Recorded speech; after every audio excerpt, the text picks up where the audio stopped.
ఇంత సరళంగా భగవద్గీతను పిల్లల దగ్గరికి ఇంత బాగా తీసుకురావడానికి ఈ భగవద్గీతను ఎంతో అనర్గళంగా రాసి దీన్ని కింద శ్లోకాన్ని భావాన్ని భాష్యాన్ని చెప్పిండేది ఎవరో తెలుసా? మన ఇస్కాన్ అనంతపురము గుర్రాల గుడి అంటాం, అవునా?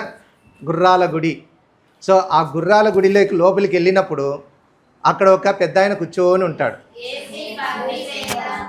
చెప్పండి చెప్తున్నారు. ఏం పేరమ్మా? గట్టిగా చెప్పాలి, అందరు చెప్పండి.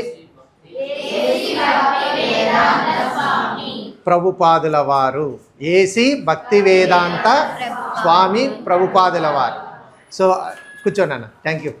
సో ఈ భగవద్గీతను ప్రపంచవ్యాప్తంగా భగవద్గీత ప్రతి ఒక్కరూ తెలుసుకోవాలనే ఉద్దేశంతో అమెరికా దేశానికి వెళ్ళాడు. అమెరికాకి ఎందుకు వెళ్ళాడు? మన ఇండియాలోనే చెప్పచ్చు కదా. స్టూడెంట్ అన్నవారు ఒకరు లేచి చెప్పాలి ఎందుకు. నేను స్టూడెంట్స్ని కాదు. ఎవడు చెప్పితే వింటాడో వాడికి పోయి చెప్పాలి, వాడు వినేటట్లు చెయ్యాలి అనేదే ప్రభుపాదుల వాడు చేసిండేది. ఎప్పుడు అగ్రరాజ్యంగా ఏది వెలుగుతుంది? అమెరికా.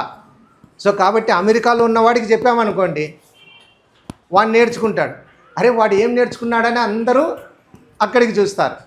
సో కాబట్టి ప్రభుపాదుల వారు ఏం చేశాడంటే, కొడితే దిమ్మ తలనే తన్నాలని చెప్పేసి ఆ అగ్రరాజ్యంలోనే ఇస్కాన్ని స్థాపించి అక్కడ పాశ్చాత్య దేశస్థులు వాళ్ళు పొద్దున్న లేచినప్పటి నుంచి మందు, మాంసము, వ్యభిచారము అన్నీ ఇవే చేస్తుండేవాళ్ళు.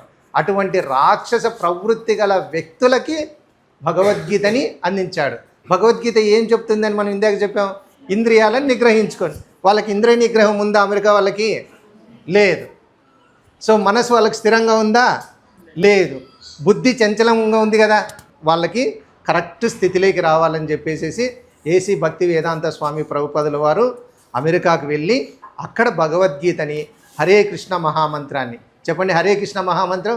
హరే కృష్ణ హరే కృష్ణ కృష్ణ కృష్ణ హరే హరే, హరే రామ హరే రామ రామ రామ హరే హరే.